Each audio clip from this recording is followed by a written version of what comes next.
The sound that changed everything was not anger or shouting, but the deep, trembling thunder of rotor blades cutting the air, a sound so powerful it seemed to shake the ground beneath the hangar and the certainty inside every man standing there.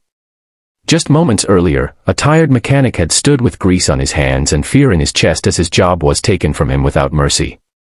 Now, as wind tore through the open doors and papers flew like startled birds, that same man slowly lifted his head, and the CEO who had fired him felt his blood run cold.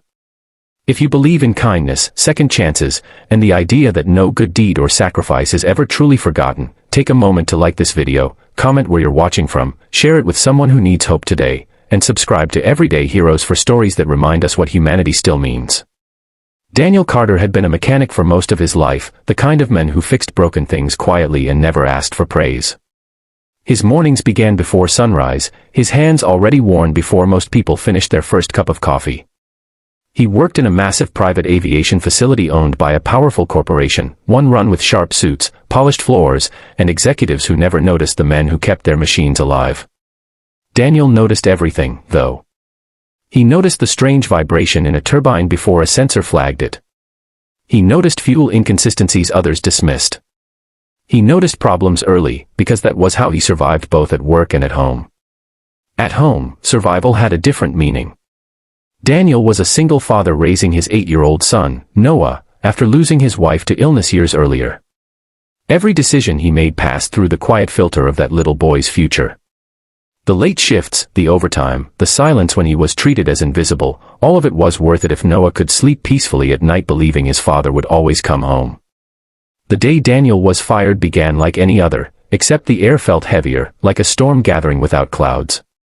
The company's new CEO, Victor Langston, had arrived weeks earlier with a reputation for ruthless efficiency. He believed loyalty was outdated and empathy was expensive. When a costly delay grounded a private jet earlier that week, blame was demanded quickly, and Daniel's name rose to the surface not because he was guilty, but because he was convenient. Standing in the hangar office, Daniel listened as his decades of service were reduced to numbers and margins, his caution reframed as incompetence, his care seen as weakness. He did not argue. He did not beg.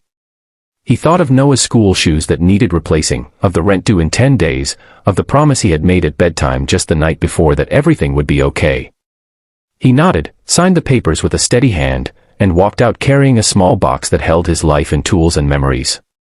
The hangar doors were open behind him when the sound began, distant at first, then unmistakable.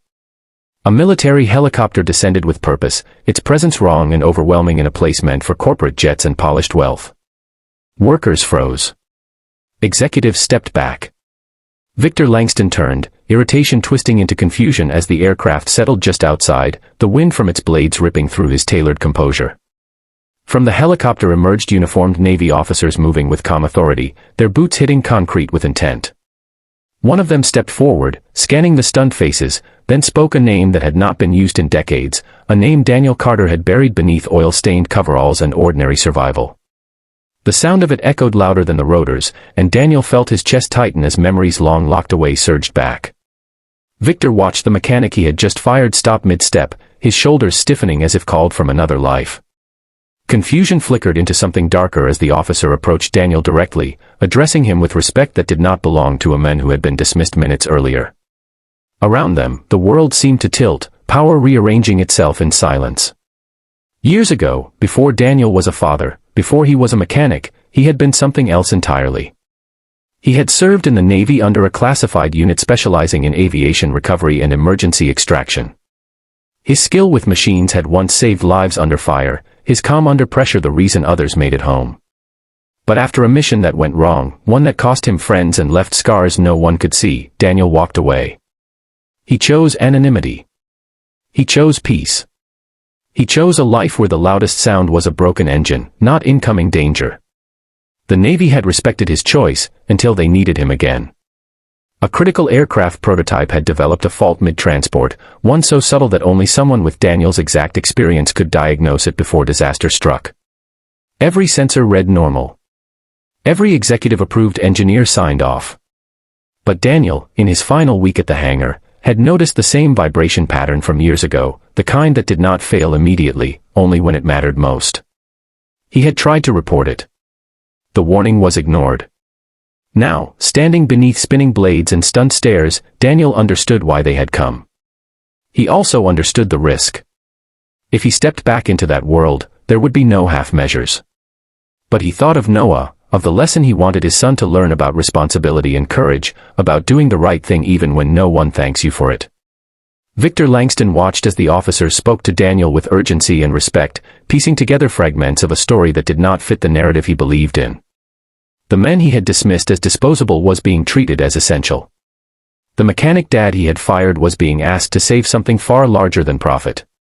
Daniel agreed to help, not for recognition, not for revenge, but because he had always been the kind of man who fixed things before they broke completely. Hours later, after tense adjustments and precise interventions guided by experience money could not buy, the aircraft was declared safe. A potential catastrophe was quietly avoided. Lives were never lost because Daniel Carter noticed what others overlooked. By the time the helicopter lifted away again, leaving silence in its wake, nothing in the hangar felt the same. Victor stood frozen, confronted not by anger, but by the realization of his own blindness. Efficiency without humanity had nearly cost lives. Power without humility had dismissed greatness without seeing it. Daniel was offered recognition, compensation, and a return to service if he wanted it. He declined most of it. What he accepted was simpler. Stability. Respect. A future where his son would never see him treated as invisible again. The company reinstated him, not as a mechanic, but as a lead safety consultant, his voice now one that could not be ignored. That evening, Daniel returned home earlier than usual. Noah looked up from his homework, surprised to see his father's tired face softened by something new. Relief. Pride. Hope. Daniel hugged his son tightly, holding on to the truth that sometimes, the world tests you not to break you, but to remind you who you are. If this story touched your heart, if it reminded you that quiet strength often hides in ordinary people, please take a moment to like this video, share it with someone who needs encouragement, and subscribe to Everyday Heroes so more stories like this can be told. And before you go, leave a comment below telling us what this story made you feel, because your words matter more than you know. In the end, the lesson was simple but powerful. Titles can be taken. Jobs can be lost. But integrity, skill, and the courage to do what is right will always find their moment. And when it does, even the loudest helicopters are not as powerful as the quiet dignity of a man who never stopped being who he truly was.